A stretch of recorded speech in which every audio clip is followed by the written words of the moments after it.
Hello, everyone, and welcome again to another Teacher Joseph podcast. Today, we're going to talk all about the passive voice. Now, I know this is a part of grammar which many people find very, very difficult, but actually, it's not so hard. So let's ask the question first, what is the passive voice? Well, the passive voice is a way that you can speak where you don't have to mention the subject, the person who's performing the action. Now, you might think that's a little bit strange. Why would you not want to mention who's doing an action? Well, there's a number of reasons for that.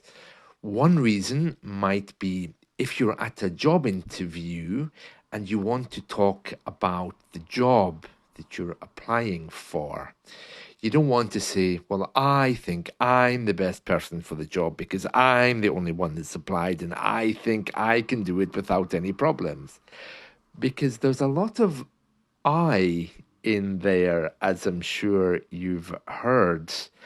At a job interview, it would be much better to say something like, the job needs to be done by someone who has a lot of experience, who can do this, who can do that. And by doing this, you're displacing the ego and your focus is always on the action rather than who did the action. You don't have to leave it out completely. I mean, you can put at the end who's doing the action. Let me just give you a few examples, okay? So let's leave the job interviews for a moment. The bike was stolen.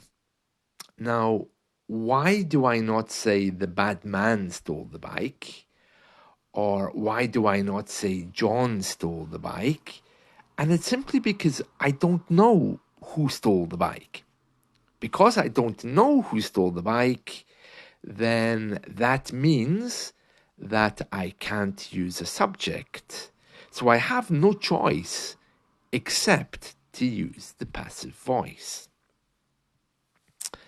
Another reason might be if you can imagine that you're at work. If your boss always used the active voice, for example, John, you have completed that job? John, have you done this?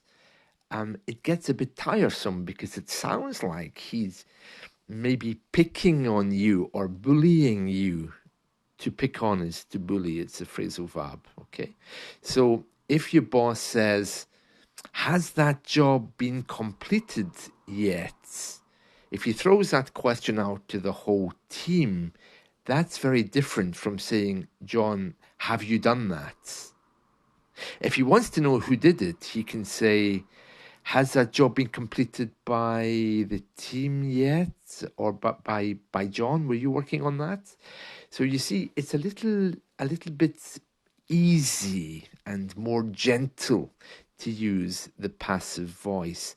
Likewise, if you have a complaint and the man on the phone says, my invoice is too high, you have made a mistake, you can quickly diffuse the situation by saying things like, oh yes, I can see a mistake was made, rather than saying, oh yeah, I can see John made that mistake. Yeah.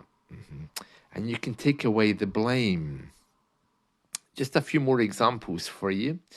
Imagine you're at work and you work in IT and you have to close down the server for a few hours. Of course, you're not going to be popular if you do that.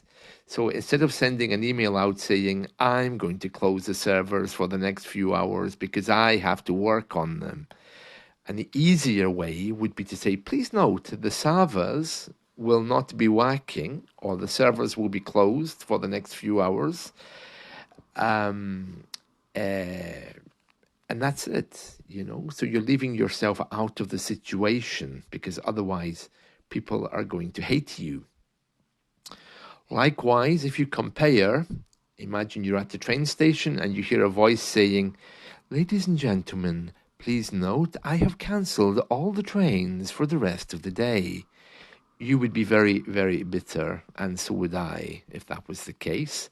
But if a voice comes and says, "Ladies and gentlemen, we regret to inform you that a decision has been made," or "cancellations will take place from now until the end of the day," we're not saying who's making them. And so it somehow makes it easier, So it helps to soften situations where someone is being blamed for something. And that, I think, is really, really important. All right. Okay. So those are just a few examples. So how do we make the passive voice? Well, we simply move the object to the beginning and we leave the subject out. Okay. So I stole the bike was stolen. I made a mistake was made. You can add in the end by if you want. And you can also use this in most tenses. For example, John will steal my bike will be stolen at 3:00. Okay. If you have foreknowledge of a situation. Okay. Another one might be something like, let's see, all trains will be cancelled. All trains have been cancelled. All trains were cancelled yesterday. And you can add at the end there by the railway company, by the department, but you want to make it a little bit less blameful than trying to allocate, a mistake to somebody. So that's why we have it. So let me just recap. We have the passive voice for 3 reasons. One, where we don't know who did the action. The other one, which is all about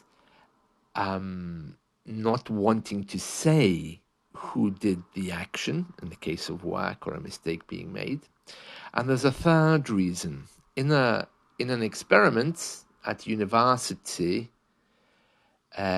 depending on your studies, your instructor, your lecturer, your mentor, he's going to tell you, make sure you write in the passive voice. Because if you're doing an experiment, for example, I put the salt in the water and then I waited half an hour to see what was going to happen.